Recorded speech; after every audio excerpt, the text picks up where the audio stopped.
Welcome and welcome back to another episode of the Book Show.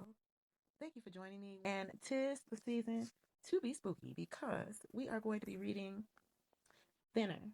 It's a novel that was penned by Richard Bachman, and Richard Bachman is one of the pseudonyms that Stephen King has written under. Chapter 7, Bird Dream. The gypsy had turned into a huge bird, a vulture with a rotting beak. It was cruising over Fairview and casting down a gritty, cindery dust like chimney soot that seemed to come from beneath its dusky pinions, its wing pits. Then the gypsy vulture croaked, passing over the common, over the village pub, the Walden Brooks on the corner of Main and Devon, over Esta, Fairview's moderately good Italian restaurant, over the post office, over the Amico station, the modern glass-walled Fairview Public Library, and finally over the salt marshes and out into the bay. Thinner. Just that one word, but it was a malediction. Enough. Halleck saw because everyone in this affluent upper class commute to the city and have a few drinks in the club car on the way home, suburb. Everyone in this pretty little New England town set squarely in the heart of John Cheever country. Everyone in Fairview was starving to death. He walked faster and faster up Main Street, apparently invisible. The logic of dreams, after all, is only whatever the dream demands. And horrified by the results of the gypsy's curse, Fairview had become a town filled with concentration camp survivors, big-headed babies with wasted bodies screamed from expensive prams. Two women in expensive designer dresses staggered and lurched out of Cherry on Top, Fairview's version of the old ice cream shop. Their faces were all cheekbones and bulging brows, stretching parchment shiny skin. The necklines of their dresses slipped from jutting skin-wrapped collarbones and deep shoulder hollows in a hideous parody of seduction. Here comes Michael Houston, staggering along on scarecrow-thin legs, his Seville row suit flapping around his unbelievably gaunt frame, holding out a vial of cocaine in one skeletal hand. "Toot sweet?" he screamed at Halleck. It was the voice of a rat caught in a trap and squealing out the last of its miserable life. "Toot sweet? It helps speed up your metabolism, Billy boy. Toot sweet? Toot?" With deepening horror, Halleck realized the hand holding the vial was not a hand at all, but only clattering bones. The man was a walking, talking skeleton. He turned to run, but in the way of nightmares, he could seem to pick up no speed. Although he was on the main street sidewalk, he felt as if he was running in thick, sticky mud. At any moment, the skeleton that had been Michael Houston would reach out, and it, would touch his shoulder, or perhaps that bony hand would begin to scrabble at his throat. "Toot sweet, toot sweet, toot sweet," Houston's squalling, rat-like voice screamed. The voice was drawing closer and closer.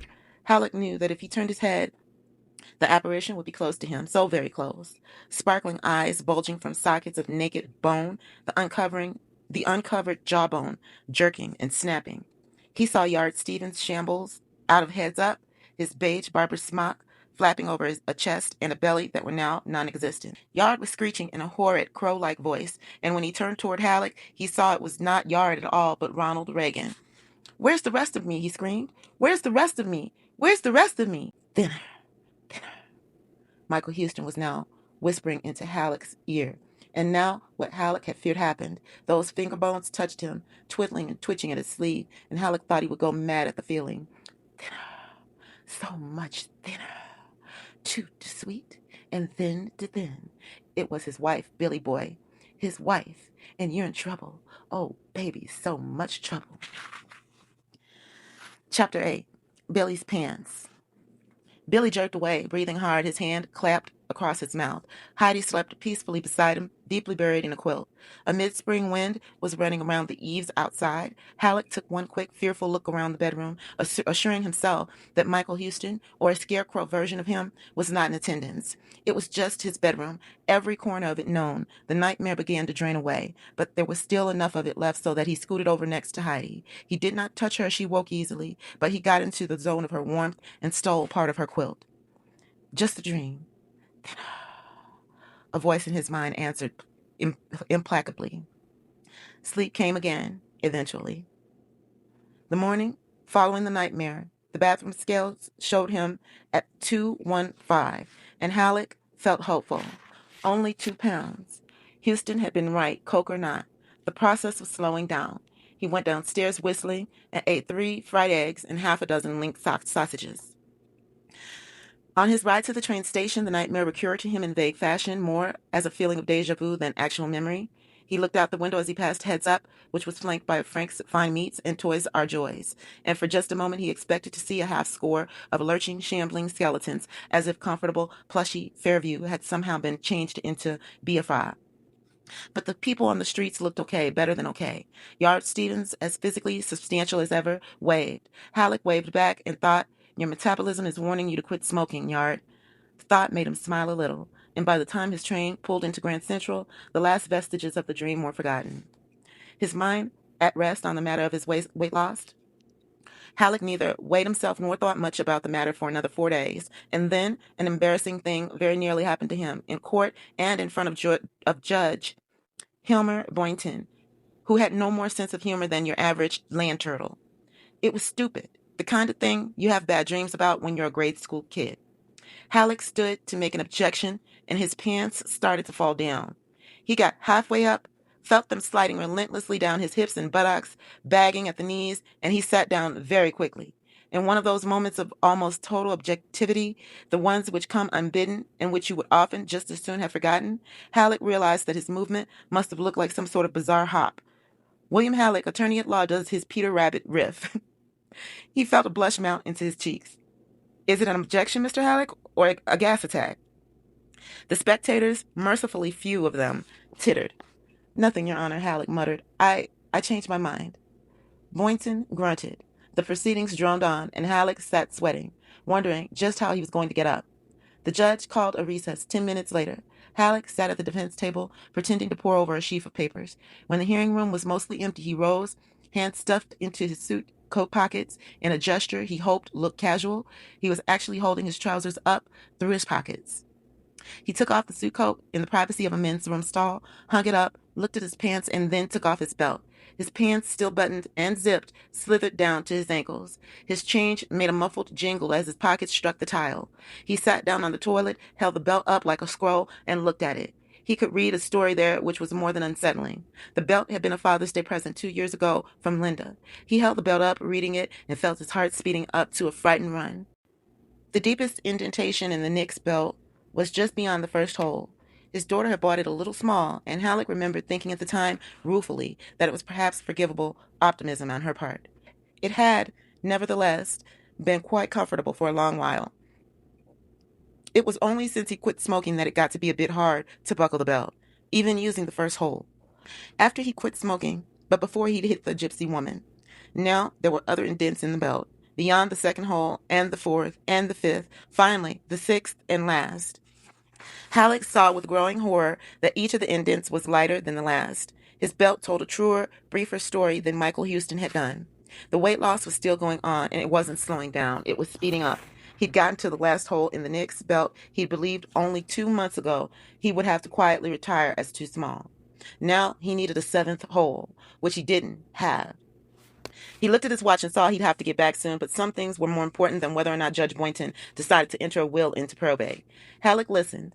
The men's room was quiet. He held up his pants with one hand and stepped out of the stall. He let his pants drop again and looked at himself in one of the mirrors over the row of sinks. He raised the tails of his shirt in order to get a better look at his belly, which until just lately had been his bane. A small sound escaped his throat, that was all, but that was enough. The selective perception couldn't hold up. It shattered all at once. He saw that the modest potbelly, which had replaced his bay window, was now gone. Although his pants were down and his shirt was pulled up over his unbuttoned vest, the facts were clear enough in spite of the ludicrous pose. Actual facts, as always, were negotiable. You learned that quickly in the lawyer business. But the metaphor which came was more than persuasive. It was undeniable. He looked like a kid dressed up in his father's clothes. Halleck stood in disarray before the short row of sinks, thinking hysterically, "Who's got the shinola? I've got to daub on a fake mustache." A gagging, rancid laughter rose in his throat at the sight of his pants bundled around his shoes and his black nylon socks climbing 3/4 of the way up his hairy calves. In that moment, he suddenly, simply believed everything. The gypsy had cursed him, yes, but it wasn't cancer. Cancer would have been too kind and too quick. It was something else, and the unfolding had only begun. A conductor's voice shouted in his mind, "Next stop, anorexia nervosa. All out for anorexia nervosa." The sounds rose in his throat. Laughter that sounded like screams, or perhaps screams that sounded like laughter. And what did it really mean? Who can I tell? Can I tell Heidi? She'll think I'm crazy. But Halleck had never felt saner in his life. The outer door of the men's room banged open. Halleck retreated quickly into the stall and latched it, frightened. "Billy?" John Parker, his assistant. "In here. Boynton's coming back soon. You okay?" "Fine," he said. His eyes were shut. "Do you have gas? Is it your stomach?" "Yeah, it's my stomach, all right. I just got to mail a package. I'll be out in a minute or so." "Okay." Parker left. Halleck's mind fixed on his belt. He couldn't go back into Judge Boynton's court holding up his pants through the pocket of his suit. What the hell was he going to do? He suddenly remembered a Swiss Army knife, good old Army knife, which he had always taken out of his pocket before weighing himself, back in the old days before the gypsies had come to Fairview. "No one asked you assholes to come. Why couldn't you have gone to Westport or Stratford instead?" He took the knife out and quickly cored a seventh hole in the belt. It was ragged and unlovely, but it worked. Halleck buckled the belt, put on his coat, and exited the stall. For the first time, he was aware of just how much his pants were swishing around his legs, his thin legs. Have other people been seeing it? He thought, with fresh and stinging embarrassment. Seeing how poorly my clothes fit? Seeing and pretending not to? Talking? He splashed water on his face and left the men's room. As he came back into the courtroom, Boynton was just entering in a swish of black robes. He looked forbiddingly at Billy, who made a wan gesture of apology. Boynton's face remained fixed, apology definitely not accepted. The droning began again. Somehow, Billy got through the day. He stood on the scales that night after Heidi and Linda were both asleep, looking down, not believing. He looked for a long, long time. 195. Chapter 9. 188. The next day he went out and bought clothes. He bought them feverishly, as if new clothes that fit him well, would solve everything. He bought a new, smaller Nick's belt as well. He became aware that people had stopped complimenting him on his weight loss. When had that started? He didn't know. He put on the new clothes, he went to work and came home. He drank too much, ate second helpings that he didn't want and which sat heavily in his stomach. A week passed, and the new clothes did not look trim and neat anymore. They had begun to bag. He approached the bathroom scales, his heart thudding so heavily that it made his eyes throb and his head ache. He would discover later that he had bitten his lower lip hard enough to make it bleed. The image of the scale had taken on childish overtones of terror in his mind. The scale had become the goblin of his life. He stood before it for perhaps as long as 3 minutes, biting down hard on his lower lip, unaware of either the pain or the salty taste of blood in his mouth. It was evening. Downstairs, Linda was watching Three's Company on TV, and Heidi was running the weekly household accounts on the Commodore in Halleck's study. With a kind of lunge, he got onto the scale. 188. He felt his stomach roll over in a single giddy tumble, and for one desperate moment, it seemed impossible that he would not vomit. He struggled grimly to keep his supper down. He needed that nourishment, those warm, healthy calories. At last, the nausea passed. He looked down at the calibrated dial, dully remembering what Heidi had said. It doesn't weigh heavy, it weighs light. He remembered Michael Houston saying that at 217, he was still 30 pounds over his optimum weight. Not now, Mikey, he thought tiredly. Now I'm thinner. He got off the scales, aware that he now felt a certain measure of relief. The relief a death row prisoner might feel seeing the warden and the priest appear at 2 minutes of 12, knowing that the end had come and there was going to be no call from the governor. There were certain formalities to be gone through, of course, yes, but that was all. It was real. If he talked about it to people, they would think he was either joking or crazy. No one believed in gypsy curses anymore, or maybe never had. They were definitely déclassés in a world that had watched hundreds of Marines come home from Lebanon in coffins, in a world that had watched 5 IRA prisoners starve themselves to death, among other dubious wonders. But it was true, all the same. He had killed the wife of the old gypsy with the rotting nose. And his sometime golf partner, good old tit-grabbing Judge Carrie Rosington, had let him off without even so much as a tap on the wrist. And so the old gypsy had decided to impose his own sort of justice on one fat Fairview lawyer whose wife had picked the wrong day to give him his first and only handjob in a moving car.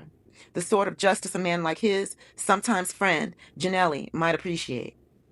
Halleck turned off the bathroom light and went downstairs, thinking of death row convicts walking down the last mile. No blindfold, Fada, but who's got a cigarette? He smiled wanly. Heidi was sitting at his desk, the bills on her left, the glowing screen in front of her, the Marine Midlands checkbook propped on the keyboard like sheet music. A common enough sight on at least one night during the first week of the month. But she wasn't writing checks or running figures. She was only sitting there, a cigarette between her fingers. And when she turned to him, Billy saw such woe in her eyes that he was almost physically staggered. He thought of selective perception again, the funny way your mind had of not seeing what it didn't want to see.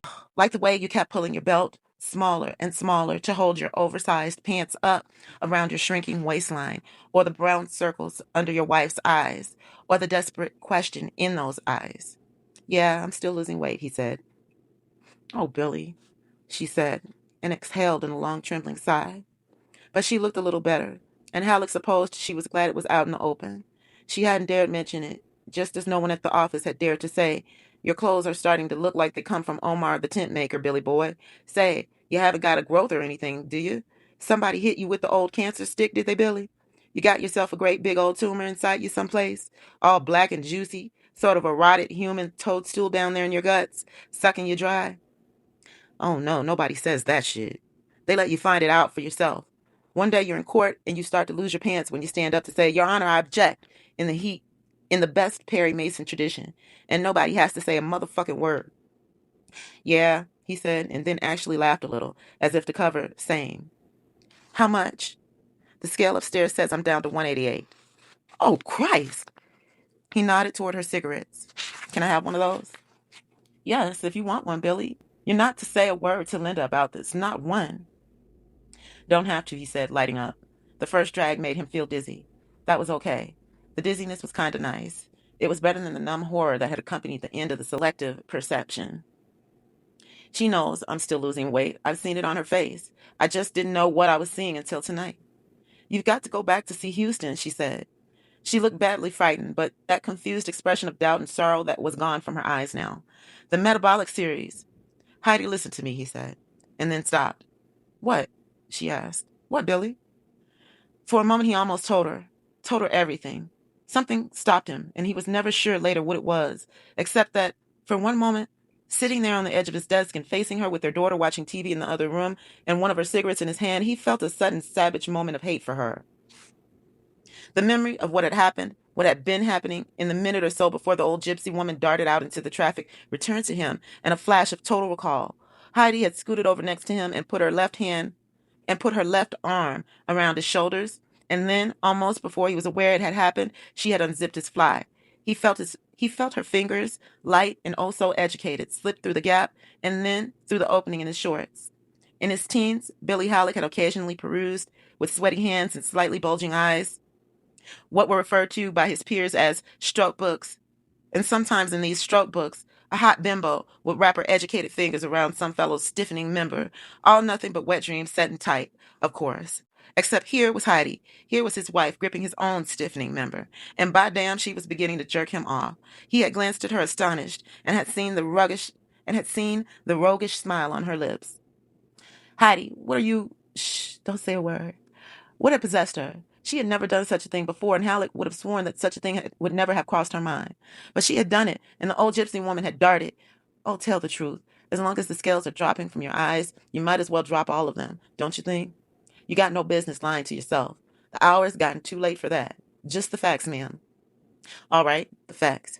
The fact was that Heidi's unexpected move had excited him tremendously, probably because it had been unexpected. He had reached for her with his right hand, and she had pulled her skirt up, exposing a perfectly ordinary pair of yellow nylon panties. Those panties had never excited him before, but they did now. Or perhaps it was the way she had pulled up her skirt that excited him. She had never done that before either. The fact was that about 85% of his attention had been diverted from his driving, although in 9 out of 10 parallel worlds, things probably still would have turned out perfectly okay during the business week. Fairview streets were not just quiet, they were downright somnolent.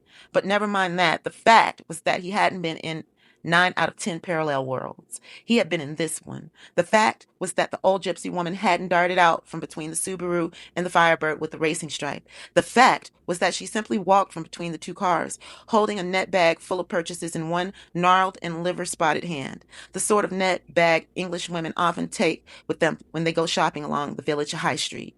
There had been a box of Dove's laundry powder in the gypsy woman's net bag. Halleck remembered that. She had not looked. That was true enough. But the final fact was just that Halleck had been doing no more than 45 miles an hour. He must have been almost 150 feet from the gypsy woman when she stepped out in front of his Olds. Plenty of time to stop if he had been on top of the situation. But the fact was that he was on the verge of an explosive orgasm, all but the tiniest fraction of his consciousness fixed below his waist as Heidi's hand squeezed and relaxed, slipped up and down with slow and delicious friction, paused, squeezed, and relaxed again. His reaction had been hopelessly slow, hopelessly too late, and Heidi's hand had clamped on him, stiffening the orgasm that shock had brought on for one endless second of pain and a pleasure that was inevitable but still gruesome.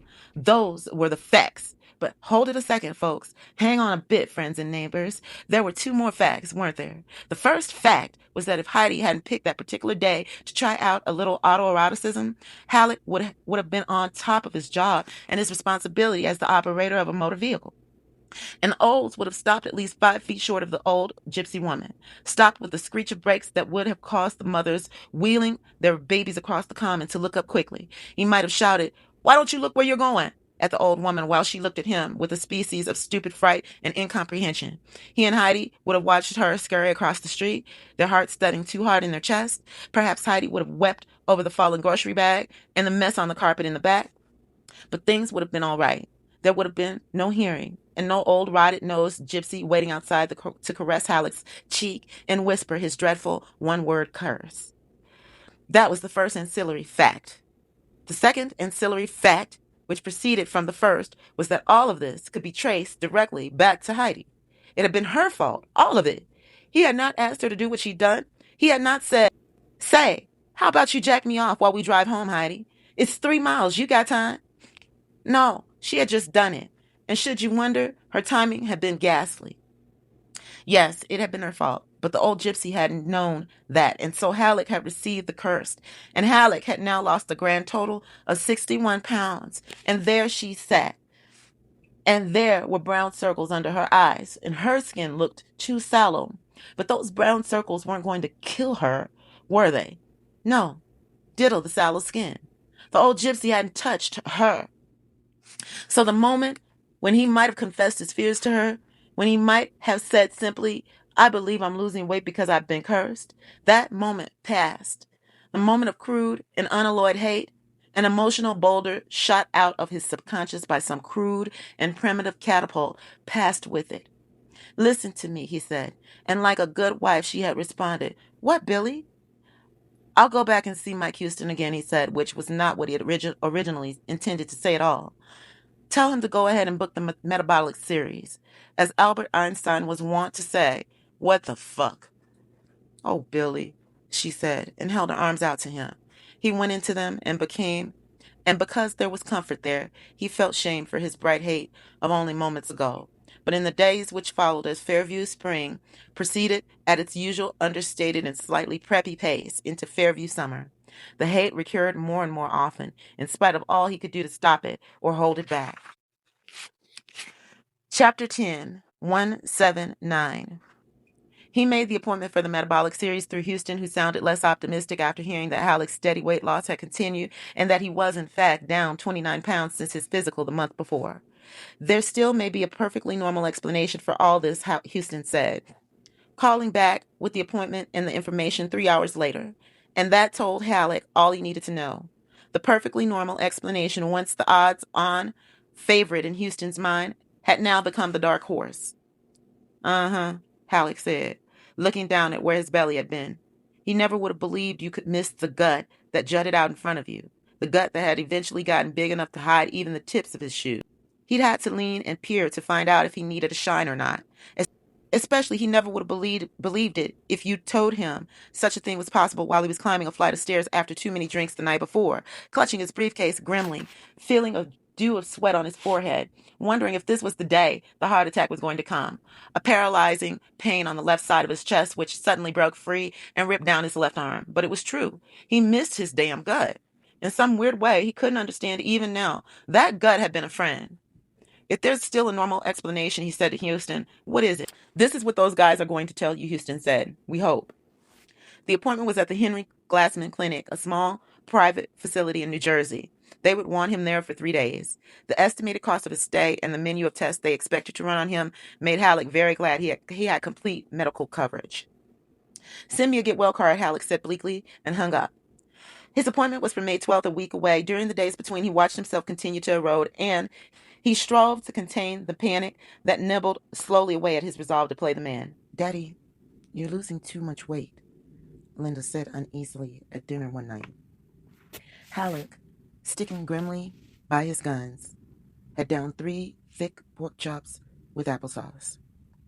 He'd also had 2 helpings of mashed potatoes with gravy. If it's a diet, I think it's time you quit it. Does it look like I'm dieting? Halleck said, pointing at his plate with his fork, which dripped gravy.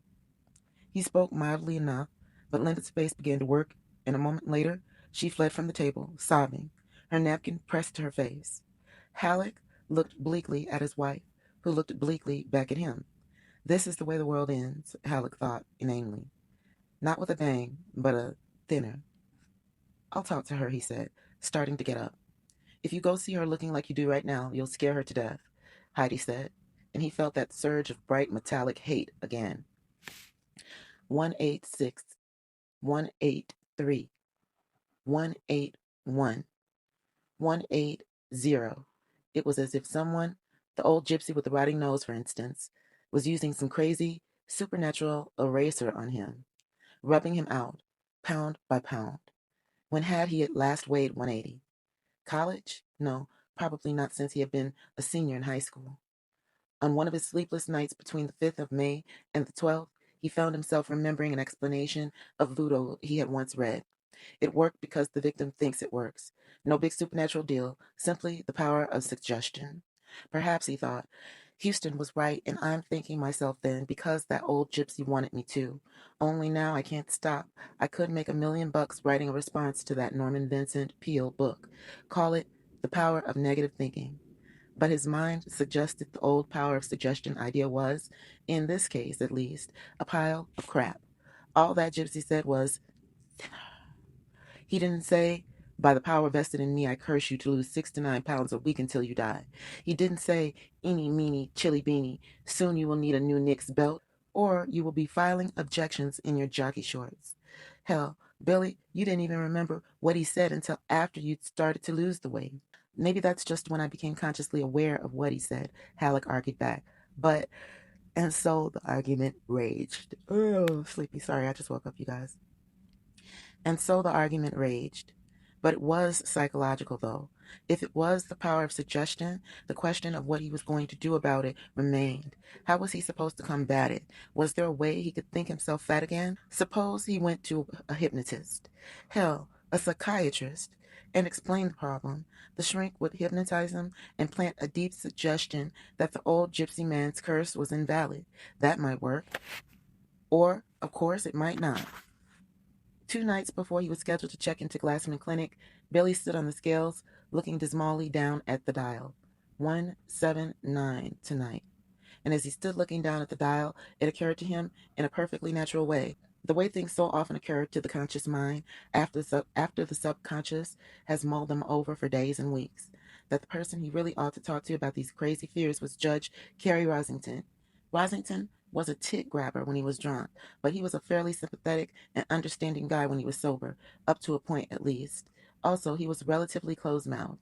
Halleck supposed it was possible that at some drunken party or other, and as with all the other constants of the physical universe, sunrise in the east, sunset in the west, the return of Halley's Comet, you could be certain that somewhere in town, after 9 p.m., people were guzzling Manhattans, fishing green olives out of martinis, and, quite possibly, grabbing the tits of other men's wives. He might be indiscreet about old Billy Halleck's paranoid schizo ideas regarding gypsies and curses, but he suspected that Rosington might think twice about spilling the tale, even while in his cups. It was not that anything illegal had been done at the hearing. It had been a textbook case of municipal hardball, sure, but no witnesses had been suborned. No evidence had been 86'd. It was a sleeping dog just the same, though. And old shrewdies like Carrie Rosington did not go around kicking such animals. It was always possible, not likely, but fairly possible, that a question concerning Rosington's failure to disqualify himself might come up. Or the fact that the investigating officer hadn't bothered to give Halleck a breathalyzer test after he'd seen who the driver was and who the victim was. Nor had Rosington inquired from the bench as to why this fundamental bit of procedure had been neglected. There were other inquiries he could have made and had not. No, Halleck believed his story would be safe enough with Carrie Rosington, at least until the matter of the gypsies dwindled away a bit in time. 5 years, say, or 7. Meantime, it was this year Halleck was concerned about. At the rate he was going, he would look like a fugitive from a concentration camp before the summer was over. He dressed quickly, went downstairs, and pulled a light jacket out of the closet. "Where are you going?" Heidi asked, coming out of the kitchen. "Out," Halleck said. "I'll be back early." Letta Rosington opened the door and looked at Halleck as if she had never seen him before. The overhead light in the hall behind her caught her gaunt but aristocratic cheekbones. The black hair, which was severely pulled back and showing just the first traces of white. No, Halleck thought, not white, silver. Letta's never going to have anything as plebeian as white hair. The lawn green Dior dress, a simple little thing that had probably cost no more than $1,500. Her gaze made him acutely uncomfortable. Have I lost so much weight she doesn't even know who I am, he thought. But even with his new paranoia about his personal appearance, he found that hard to believe. His face was gaunter. There were a few new worry lines around his mouth, and there were discolored pouches under his eyes from lack of sleep. But otherwise his face was the same old Billy Halleck face. The ornamental lamp at the other end of the Rosington dooryard, a wrought iron facsimile of an 1880s New York street lamp, Horchow collection, $687 plus mailing, cast only a dim wash of light up this far. And he was wearing his jacket. Surely she couldn't see how much weight he'd lost, or could she? "Lita, it's Bill Halleck." "Of course it is. Hello, Billy." Still, her hand hovered below her chin, half-fisted, touching the skin of her upper throat in a quizzical, pondering gesture. Although her features were incredibly smooth for her 59 years, the facelifts hadn't been able to do much for her neck. The flesh there was loose, not quite waddled. "She's drunk, maybe." Or he thought of Houston, tidily tucking little Bolivian snowdrifts up his nose. Drugs? Lita Rosington? Hard to believe of anyone who can bid a 2, no trump, with a strictly ho-hum hand, and then make it good. And on the heels of that, she's scared, desperate. What's this? And does it tie in somehow with what's happening to me? That was crazy, of course, and yet he felt an almost frenzied need to know why Lita Rosington's lips were pressed so tight, why, even in the dim light, and despite the best cosmetics money could buy, the flesh under her eyes looked almost as baggy and discolored as the flesh under his own. Why the hand that was now fiddling at the neckline of her Dior dress was quivering slightly. Billy and Lita Rosington considered each other in utter silence for perhaps 15 seconds, and then spoke at exactly the same time. "Lita, is Carrie? Carrie's not here, Billy. She stopped. He made a gesture for her to go on. "He's been called back to Minnesota. His sister is very ill." "That's interesting," Halleck said, "since Carrie doesn't have any sisters." She smiled. It was an attempt at the well-bred, pained sort of smile polite people save for those who've been unintentionally rude. It didn't work. It was merely a pulling of the lips, more grimace than smile. "Sister, did I say? All of this has been very trying for me, for us. His brother, I mean. Lita, Carrie's an only child," Halleck said gently. "We went over our sibs one drunk afternoon in the Hastur lounge. Must have been, 4 years ago. The Hastur burned down not long after. That head shop, the King in Yellow, is there now. My daughter buys her jeans there." He didn't know why he was going on. In some vague way, he supposed it might set her at ease if he did. But now, in the light from the hall, in the dimmer light from the wrought iron yard lamp, he saw the bright track of a single tear running from her right eye almost to the corner of her mouth, and the arc below her left eye glimmered. As he watched his words tangling in each other and coming to a confused stop, she blinked twice, rapidly, and the tear overflowed. A second bright track appeared on her left cheek. "Go away," she said. "Just go away, Billy, all right? Don't ask questions. I don't want to answer them." Halleck looked at her and saw a certain implacability in her eyes just below the swimming tears. She had no intention of telling him where Carrie was, and on an impulse he didn't understand either then or later, with absolutely no forethought or idea of gain, he pulled down the zipper of his jacket and held it open, as if flashing her. He heard her gasp of surprise. "Look at me, Lita." I love you. I love you. I love you. I love you. He said, "I've lost 70 pounds. Do you hear me? 70 pounds. That doesn't have anything to do with me," she cried in a low, harsh voice. Her complexion had gone a sick clay color. Spots of rouge stood out on her face like the spots of color on a clown's cheeks. Her eyes looked raw. Her lips had drawn back from her perfectly capped teeth in a terrorized snarl. "No, but I need to talk to Carrie," Halleck persisted. He came up the first step of the porch, still holding his jacket open. "And I do," he thought. "I wasn't sure before, but I am now. Please tell me where he is, Lita. Is he here?" Her reply was a question, and for a moment he couldn't breathe at all. He groped for the porch rail with one numb hand. "Was it the gypsies, Billy?" At last he was able to pull breath into his locked lungs. It came in a soft whoop. "Where is he, Lita? Answer my question first. Was it the gypsies?" Now that it was here, a chance to actually say it out loud, he found he had to struggle to do so. He swallowed hard, and nodded. "Yes, I think so. A curse. Something like a curse." He paused. "No, not something like. That's bullshit equivocation. I think I've had a gypsy curse laid on me." He waited for her to shriek derisive laughter. He had heard that reaction so often in his dreams and in his conjectures. But her shoulders only slumped and her head bowed. She was such a picture of dejection and sorrow that in spite of his fresh terror, Halleck felt poignant, almost painful empathy for her. Her confusion and her terror. He climbed the second and third porch steps, touched her arm gently, and was shocked by the bright hate on her face when she raised her head. He stepped back, suddenly, blinking, and then had to grab for the porch railing to keep it from tumbling off the steps and landing on his Pratt. Her expression was a perfect reflection of the way he had momentarily felt about Heidi the other night. That such an expression should be directed against him, he found both inexplicable and frightening. "It's your fault," she hissed at him.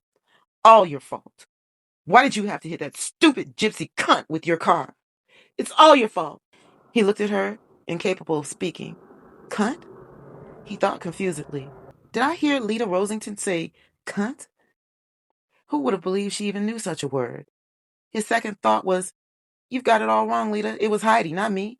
And she's just great. In the pink, feeling her oats, hitting on all cylinders, kicking up Dickens, taking..." Then Lita's face changed. She looked at Halleck with a calmly polite expressionlessness. "Come in," she said. She brought him the martini he'd asked for in an oversized glass. 2 olives and 2 tiny onions were impaled on the swizzle stick, which was a tiny gold-plated sword. Or maybe it was solid gold. The martini was very strong, which Halleck did not mind at all, although he knew from the drinking he'd done over the last 3 weeks that he'd be on his ass unless he went slow. His capacity for booze had shrunk along with his weight. Still, he took a big gulp to start with and closed his eyes with gratitude as the booze exploded warmth out from his stomach. Gin. Wonderful, high-calorie gin, he thought. "He is in Minnesota," she said dully, sitting down with her own martini. It was, if anything, bigger than the one she had given to Billy, but not visiting relatives. "He's at the Mayo Clinic." "The Mayo?" "He's convinced it's cancer," she went on. "Mike Houston couldn't find anything wrong, and neither could the dermatologist he went to in the city. But he's still convinced it's cancer. Do you know that he thought it was herpes at first? He thought I'd caught herpes from someone." Billy looked down embarrassed, but he needn't have done so. Lita was looking over his right shoulder as if reciting her tale to the wall. She took frequent, bird-like sips of her drink. Its level sank slowly but steadily. I laughed at him when he finally brought it out.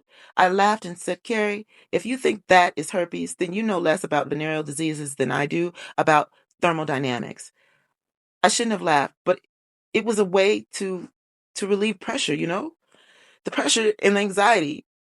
Anxiety, the terror. Mike Houston gave him creams that didn't work. And the dermatologist gave him creams that didn't work. And then they gave him shots that didn't work. I was the one that remembered the old gypsy, the one with the half-eaten nose, and the way he came out of the crowd at the flea market in Raintree the weekend after your hearing, Billy. He came out of the crowd and touched him. He touched Carrie. He put his hand on Carrie's face and said something. I asked Carrie then, and I asked him later, and it had begun to spread, and he wouldn't tell me. He just shook his head. Halleck took a second gulp of his drink just as Lita set her glass empty on the table beside her. Skin cancer, she said. He's convinced that's what it is, because skin cancer can be cured 90% of the time. I know the way his mind works. It would be funny if I didn't, wouldn't it? After living with him for 25 years, watching him sit on the bench and make real estate deals and drink and make real estate deals and chase other men's wives and make real estate deals and, oh shit. I sit here and wonder what I would say at his funeral if someone gave me a dose of pentothal an hour before the service. I guess it would come out something like, he bought a lot of Connecticut land, which is now shopping centers, and snapped a lot of bras and drank a lot of wild turkey and left me a rich widow, and I lived with him through the best years of my life, and I've had more fucking black glamour mink coats than I ever had orgasms. So let's all get out of here and go to a roadhouse somewhere and dance. And after a while, maybe somebody will get drunk enough to forget I've had my fucking chin tied up behind my fucking ears 3 fucking times, twice in fucking Mexico City and once in fucking Germany, and snap my fucking bra. Oh, fuck it. Why am I telling you all this? The only things men like you understand are humping, plea bargaining, and how to bet on pro football games. She was crying again. Billy Halleck, who now understood the drink she had now almost finished was far from her first of the evening, shifted uncomfortably in his chair and took a big gulp of his own drink. It banged into his stomach with untrustworthy warmth. He's convinced it's skin cancer because he can't let himself believe in anything as ridiculously old world, as superstitious, as penny dreadful novel, as gypsy curses. But I saw something deep down in his eyes, Billy. I saw it a lot over the last month or so, especially at night, a little more clearly every night. I think that's one of the reasons he left, you know, because he saw me seeing it. Refill? Billy shook his head numbly and watched her go to the bar and mix herself a fresh martini. She made extremely simple martinis, he saw. You simply filled a glass with gin and tumbled in a couple of olives. They left twin trails of bubbles as they sank to the bottom. Even from where he was sitting, all the way across the room, he could smell the gin. What was it with Kerry Risington? What had happened to him? Part of Billy Halleck most definitely did not want to know. Houston had apparently made no connection between what was happening to Billy and what was happening to Risington. Why should he have? Houston didn't know about the gypsies. Also, Houston was bombing his brain with big white torpedoes on a regular basis. Lita came back and sat down again. If he calls and says he's coming back, she told Billy calmly, I'm going to our place in Captiva. It will be beastly hot this time of year, but if I have enough gin, I find I barely notice the temperature. I don't think I could stand to be alone with him anymore. I still love him, yes, in my way I do, but I don't think I could stand it. Thinking of him in the next bed, thinking he might touch me. She shivered. Some of her drink spilled. She drank the rest all at once and then made a thick blowing noise, like a thirsty horse that had just drunk its fill. Lita, what's wrong with him? What's happened? Happened? Happened? Why, Billy, dear, I thought I told you, or that you knew somehow. Billy shook his head. He was starting to believe he didn't know anything. He's growing scales. Carrie's growing scales. Billy gaped at her. Lita offered a dry, amused, horrified smile and shook her head a little. No, that's not quite right. His skin is turning into scales. He has become a case of reverse evolution, a sideshow freak. He's turning into a fish or reptile.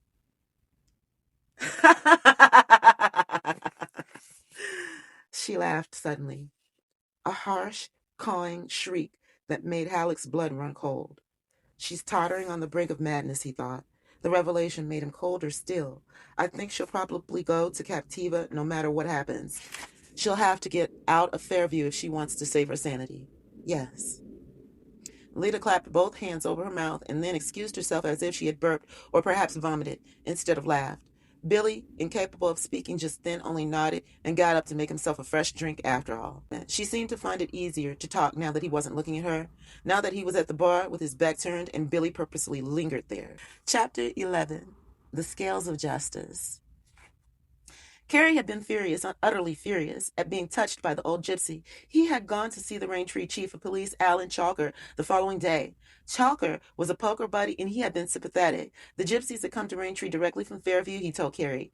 Chalker said he kept expecting them to leave on their own. They had already been in Raintree for 5 days, and usually 3 days was about right. Just time enough for all the town's interested teenagers to have their fortunes told, and for a few desperately impotent men and a like number of desperately menopausal women to creep out to the encampment under cover of darkness and buy potions and nostrums and strange oily creams.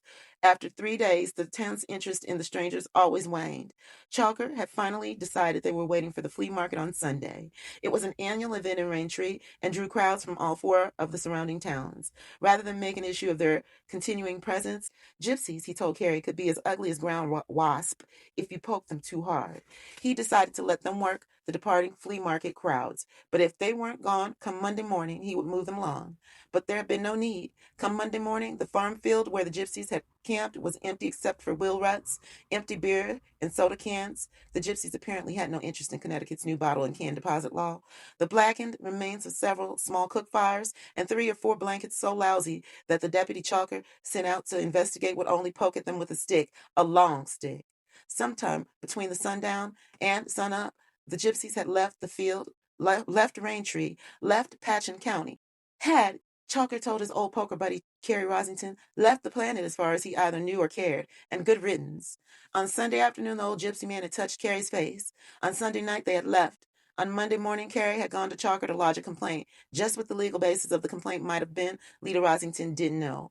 On Tuesday morning, the trouble had begun. After a shower, Carrie had come downstairs to the breakfast nook wearing only his bathrobe and had said, "Look at this." This turned out to be a patch of roughened skin just a little above his solar plexus. The skin was a shade lighter than the surrounding flesh, which was an attractive coffee with cream shade. Golf, tennis, swimming, and a UV sun lamp in the winter kept his tan unvarying. The rough patch looked yellowish to her, the way the calluses on the heels of her feet sometimes got in very dry weather. She had touched it. Her voice faltered momentarily here, and then drawn her fingers away quickly. The texture was rough, almost pebbly, and surprisingly hard. Armored. That was the word that had risen unbidden in her mind. "You don't think that damn gypsy gave me something, do you?" Carrie said worriedly. "Ringworm or impetigo or some damn thing like that." "He touched your face, not your chest, dear," Lita had replied. "Now get dressed, quick as you can. We've got brioche. Wear the dark gray suit with the red tie and dress up Tuesday for me, will you? What a love you are." 2 nights later, he had called her into the bathroom, his voice so like a scream that she had come on the run. All our worst revelations come in the bathroom, Billy thought. Carrie was standing with his shirt off, his razor humming, forgotten in one hand, his wide eyes staring into the mirror. The patch of hard, yellowish skin had spread. It had become a blotch, a vaguely tree-like shape that spread upward to the area between his nipples and downward, widening toward his belly button. This changed flesh was raised above the normal flesh of his belly button and stomach by almost an eighth of an inch, and she saw there were deep cracks running through it, several of them looked deep enough to slip the edge of a dime into.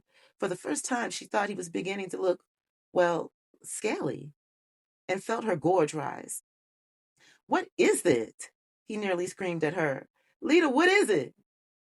"I don't know," she said, forcing her voice to remain calm. "But you've got to see Michael Houston. That much is clear. Tomorrow, Carrie." "No, not tomorrow," he said, still staring at himself in the mirror, staring at the raised arrowhead-shaped hump of harsh, yellow flesh. "It may be better tomorrow. Day after tomorrow if it isn't better. But not tomorrow." "Carrie, hand me that Nivea cream, Lita." She did, and stood there a moment longer, but the sight of him smearing the white goo over that hard yellow flesh, listening to the pads of his fingers rasp over it, that was more than she could stand, and she fled back to her room. That was the first time, she told Hallett, that she had been consciously glad for the twin beds, consciously glad he wouldn't be able to turn over in his sleep and touch her.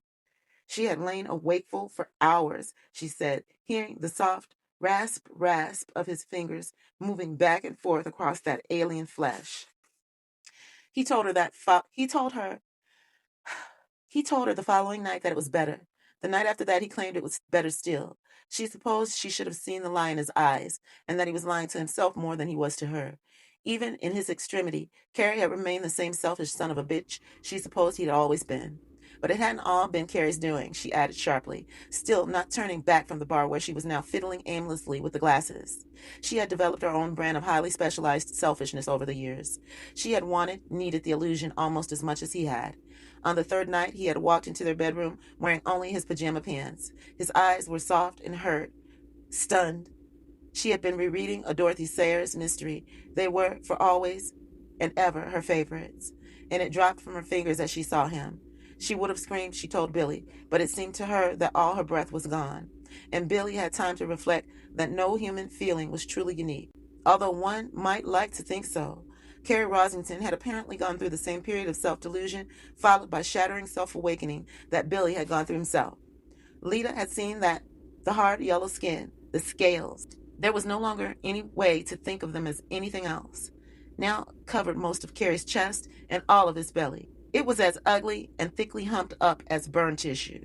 The cracks zigged and zagged every which way, deep and black, shading to a pinkish red deep down where you most definitely did not want to look. And although you might at first think those cracks were as random as the cracks in a bomb crater, after a moment or two, your helpless eyes reported a different story. At each edge, the hard yellow flesh rose a bit more. Scales. Not fish scales, but great rough reptile scales, like those on a lizard or a gator or an iguana. The brown arc of his left nipple still showed. The rest of it was gone, buried underneath that yellow-black carapace. The right nipple was entirely gone, and a twisted ridge of this strange new flesh reached around and under his armpit toward his back like the grasping surfacing claw of some unthinkable monstrosity.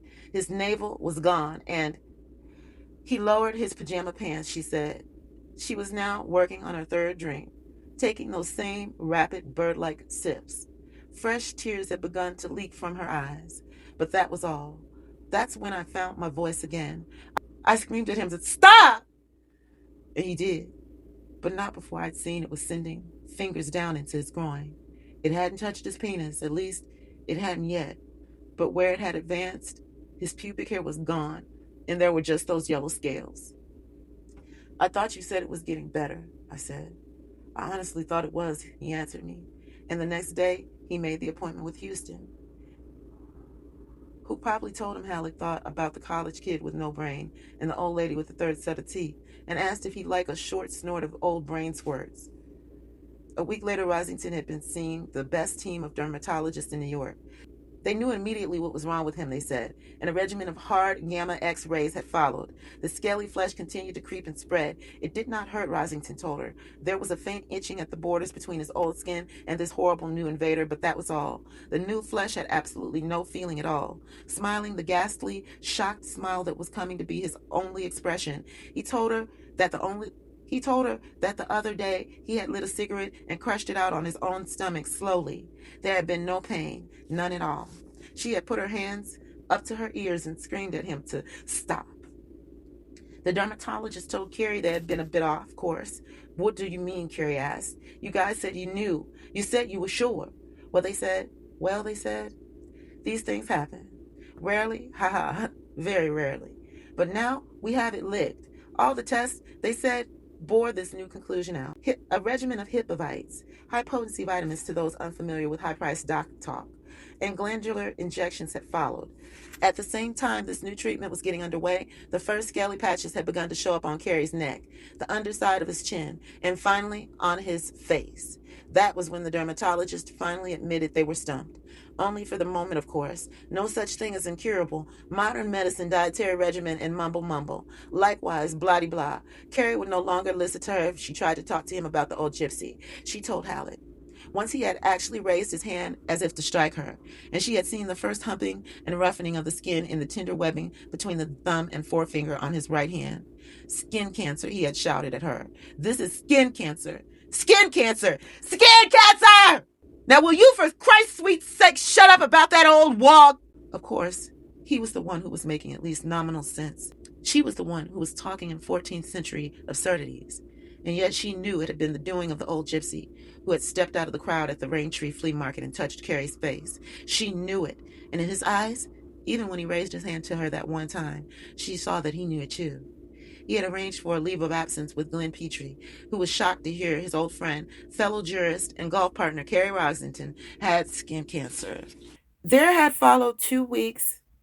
Lita told Halleck that she barely could bring herself to remember or speak of. Carrie had alternately slept like the dead, sometimes upstairs in their room, but just as often in the big old stuffed chair in his den or with his head in his arm at the kitchen table. He began to drink heavily every afternoon around 4. He would sit in the family room holding the neck of a J.W. Dent whiskey bottle in one roughening, scaly hand, watching first syndicated comedy shows like Hogan's Heroes and the Beverly Hillbillies, then the local and national news, then syndicated game shows like The Joker's Wild and Family Feud. Then 3 hours of prime time, followed by more news, followed by movies until 2 or 3 in the morning. And all the while, he drank whiskey like Pepsi Cola, straight from the bottle. On some of these nights, he would cry. She would come in and observe him weeping while Warner Anderson, imprisoned inside their Sony large screen TV, cried, "Let's go to the videotape," with the enthusiasm of a man inviting all his old girlfriends to go on a cruise to Aruba with him. On still other nights, mercifully few of them, he would rave like Ahab during the last days of the Pequod, shambling and stumbling through the house with the whiskey bottle held in a hand that was not really a hand anymore, shouting that it was skin cancer. Did she hear him? It was fucking skin cancer, and he had gotten it from the fucking UV lamp, and he was going to sue the dirty quacks that had done this to him, sue them right down to the motherfucking ground, litigate the bastards until they didn't have so much as a shit-stained pair of skivvies to stand up in. Sometimes, when he was in these moods, he broke things. I finally realized that he was having these fits on the nights after Mrs. Marley came in to clean, she said dully. He'd go up into the attic when she was here, you see. If she'd seen him, it would have been all over town in no time at all. It was the nights after she'd been in and he'd been up there in the dark that he felt most like an outcast, I think. Most like a freak. So he's gone to the Mayo Clinic, Billy said. Yes, she said, and at last she looked at him, her face drunk and horrified. What's going to become of him, Billy? What can become of him? Billy shook his head. He hadn't the slightest idea. Furthermore, he found he had no more urge to contemplate the question than he'd had to contemplate the famous news photograph of the South Vietnamese general shooting the supposed Viet Cong collaborator in the head. In a weird way, he couldn't quite understand this was like that. He chartered a private plane to fly to Minnesota. Did I tell you that? Because he can't bear to have people look at him. Did I tell you that, Billy? Billy shook his head again. What's going to become of him? I don't know, Halleck said, thinking. And just by the way, what's going to become of me, Lita? At the end, before he finally gave up and went, both of his hands were claws. His eyes were two bright little sparks of blue inside these pitted, scaly hollows. His nose. She stood up and wobbled toward him, hitting the corner of the coffee table hard enough with her leg to make it shift. She doesn't feel it now, Halleck thought, but she's going to have one hell of a painful bruise on her calf tomorrow. And if she's lucky, she'll wonder where she got it, or how. She grasped at his hand. Her eyes were great, glittering pools of uncomprehending horror. She spoke with a gruesome, breathy confidentiality that prickled the skin of Billy's neck. Her breath was rank with undigested gin.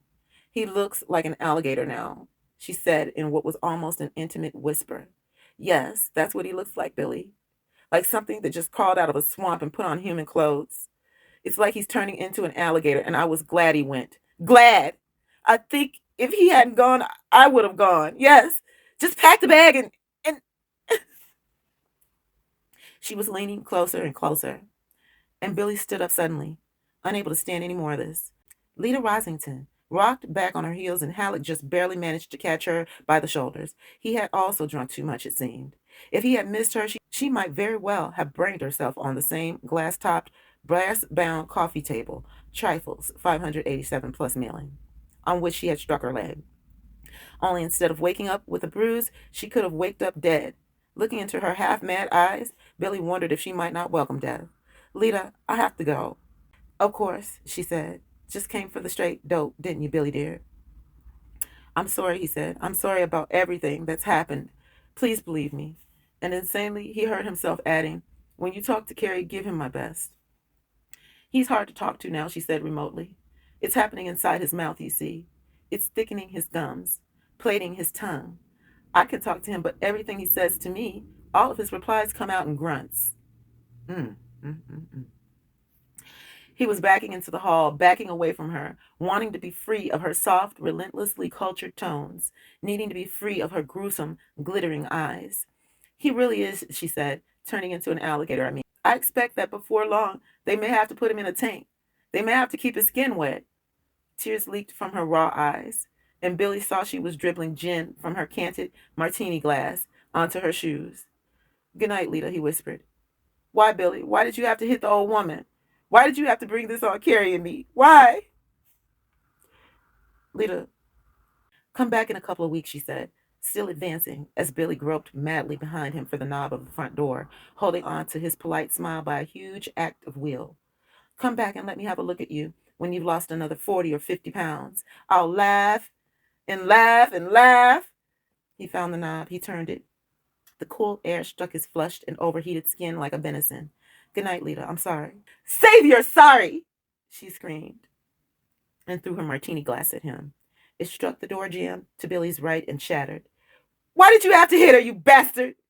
Why did you have to bring it on all of us? Why? Why? Why? Halleck made it to the corner of Park Lane and Lantern Drive, and then collapsed onto the bench inside the bus shelter, shivering as if with a goo, his throat and stomach sour with acid indigestion, his head buzzing with gin.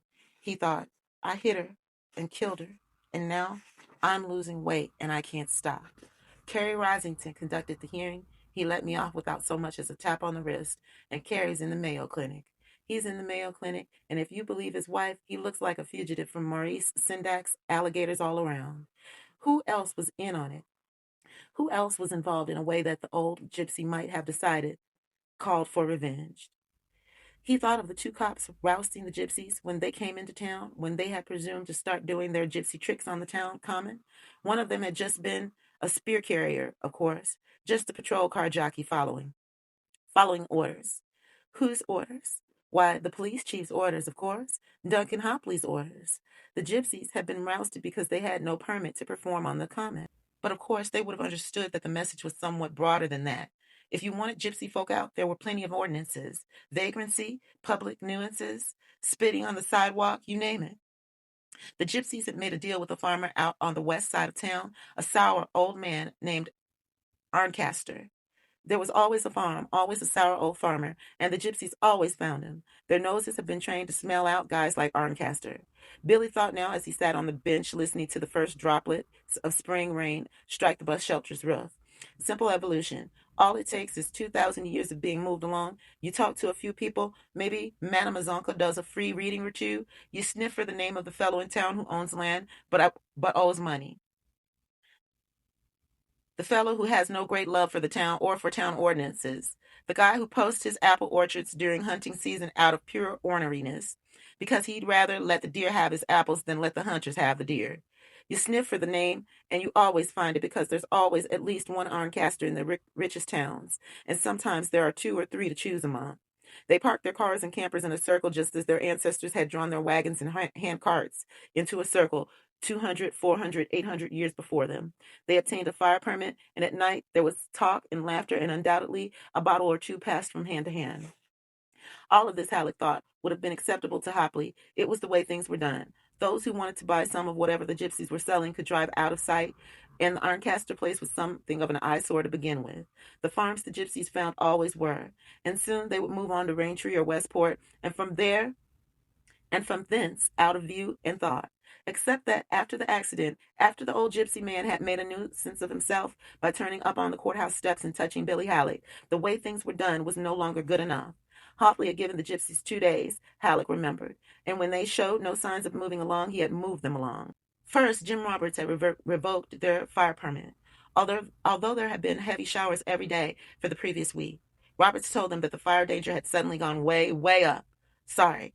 And by the way, they wanted to remember that the same regulations which controlled campfires and cook fires also applied to propane stoves, charcoal fires, and brazier fires. Next, of course, Hopley would have gone around to visit a number of local businesses where Lars and Arncaster had a credit line, a line of credit that was usually overextended. These would have included the hardware store, the feed and grain store on Raintree Road, the farmers co-op in Fairview Village, and Normie Sunnico. Hopley might also have gone to visit Zachary Marchand at the Connecticut Union Bank, the bank that held Arncaster's mortgage. All part of the job. Have a cup of coffee with this one, a spot of lunch with that one. Perhaps something as simple as a couple of franks and lemonade purchased at Dave's dog wagon. A bottle of beer with the other. And by sundown of the following day, everyone with a claim check on a little piece of Lars Arncaster's ass had given him a call mentioning how really good it would be to have those damn gypsies out of town. How really grateful everyone would be. The result was what Duncan Hopley had known it would be. Arncaster went to the gypsies, refunded the balance of whatever sum they had agreed upon for rent, and had undoubtedly turned a deaf ear to any protest they might have made. Halleck was thinking specifically of the young man with the bowling pins, who apparently had not as yet comprehended the immutability of his station in life. It wasn't as if the gypsies had a signed lease that would stand up in court. Sober, Arncaster might have told them they were just lucky he was an honest man and had refunded them the unused portion of what they paid. Drunk, Arncaster was a 3 6-packs a night man. He might have been slightly more expansive. There were forces in town that wanted the gypsies gone. He might have told them. Pressure had been brought to bear, pressure that a poor dirt farmer like Lars Arncaster simply couldn't stand against, particularly when half the so-called good people in town had the knife out for him to begin with. Not that any of the gypsies, with the possible exception of Juggler, Billy thought, would need a chapter and verse rendition. Billy got up and walked slowly back home through a cold, drifting rain. There was a light burning in the bedroom, Heidi waiting up for him. Not the patrol car jockey. No need for revenge there. Not Arncaster. He had seen a chance for $500 cash money and had sent them on their way because he'd had to do so. Duncan Hopley? Hopley maybe. A strong maybe. Billy amended. In one way, Hopley was just another species of trained dog whose most urgent directives were aimed at preserving Fairview's well-oiled status quo. But Billy doubted if the old gypsy man would be disposed to take such a bloodlessly sociological view of things, and not just because Hopley had rousted them so efficiently following the hearing. Rousting was one thing. They were used to that. Hopley's failure to investigate the accident which had taken the old woman's life, that was something else, wasn't it? Failure to investigate. Hell, Billy, don't make me laugh. Failure to investigate is a sin of omission. What Hopley did was to throw as much dirt as he could over any possible culpability, beginning with the conspicuous lack of a breathalyzer test. It was a cover-up on general principles. You know it? And Kerry Risington knew it too. The wind was picking up and the rain was harder now. He could see it cratering the puddles in the street. The water had a queer polished look under the amber high-security street lights that lined Lantern Drive. Overhead, branches moaned and creaked in the wind, and Billy Halleck looked up uneasily. I ought to go see Duncan Hopley. Something glimmered, something that might have been the spark of an idea. Then he thought of Lita Risington's drugged, horrified face. He thought of Lita saying, "He's hard to talk to now. It's happening inside his mouth, you see. Everything he says to me comes out in grunts." Not tonight. He'd had enough for tonight. "Where did you go, Billy?" She was in bed, lying in a pool of light thrown by the reading lamp. Now she laid her book aside on the coverlet, looked at him, and Billy saw the dark brown hollows under her eyes. Those brown hollows did not exactly overwhelm him with pity, at least not tonight. For just a moment he thought of saying, "I went to see Kerry Risington, but since he was gone I ended up having a few drinks with his wife, the kind of drinks the Green Giant must have when he's on a toot. And you'll never guess what she told me, Heidi. Heidi, dear, Kerry Risington, who grabbed your tit once at the stroke of midnight on New Year's Eve, is turning into an alligator. When he finally dies, they can turn him into a brand new product. Here comes Des Judge Pokebooks." "Nowhere," he said, "just out, walking, thinking. You smell like you fell into the juniper bushes on your way home." "I guess I did, in a manner of speaking. Only it was Andy's pub I actually fell into." "How many did you have?" "A couple." "It smells more like 5. Heidi, are you cross-examining me?" "No, honey, but I wish you wouldn't worry so much. Those doctors will probably find out what's wrong when they do the metabolic series." Halleck grunted. She turned her earnest, scared face toward him. "I just thank God it isn't cancer." He thought, and almost said, that it must be nice for her to be on the outside. It must be nice to be able to see gradations of the horror. He didn't say it, but some of what he felt must have shown on his face because her expression of tired misery intensified. I'm sorry, she said. It seems hard to say anything that isn't the wrong thing. You know it, babe, he thought. And the hate flashed up again, hot and sour. On top of the gin, it made him feel both depressed and physically ill. It receded, leaving shame in its wake. Carrie's skin was changing into God knew what, something fit only to be seen in a circus sideshow tent. Duncan Hopley might just be fine, or something even worse might be waiting for Billy there. Hell, losing weight wasn't so bad, was it? He undressed, careful to turn off her reading lamp first, and took Heidi in his arms. She was stiff against him at first. Then, just when he began to think it was going to be no good, she softened. He heard the sobs she tried to swallow back and thought unhappily that if all the storybooks were right, that there was nobility to be found in adversity and a character to be built in tribulation, then he was doing a piss poor job of both finding and building. Heidi, I'm sorry, he said. If I could only do something, she sobbed. If I could only do something, Billy, you know? You can, he said, and touched her breast. They made love. He began thinking, this one is for her, and discovered it had been for himself after all. Instead of seeing Lita Rosington's haunted face and shocked, glittering eyes in the darkness, he was able to sleep. The next morning, the scale registered 176. And that, lovelies, is the end of chapter 11. Be sure to come back and join me for the next episode of The Bookshelf, where we are currently reading Thinner, written by Richard Bachman, a pseudonym of Stephen King. Be sure, if you haven't liked already, to drop a like. And if you're not a subscriber, you might want to consider subscribing and clicking the all button so that you're notified whenever I drop something new, in case it's something that you'll enjoy. Thanks again. Until next time.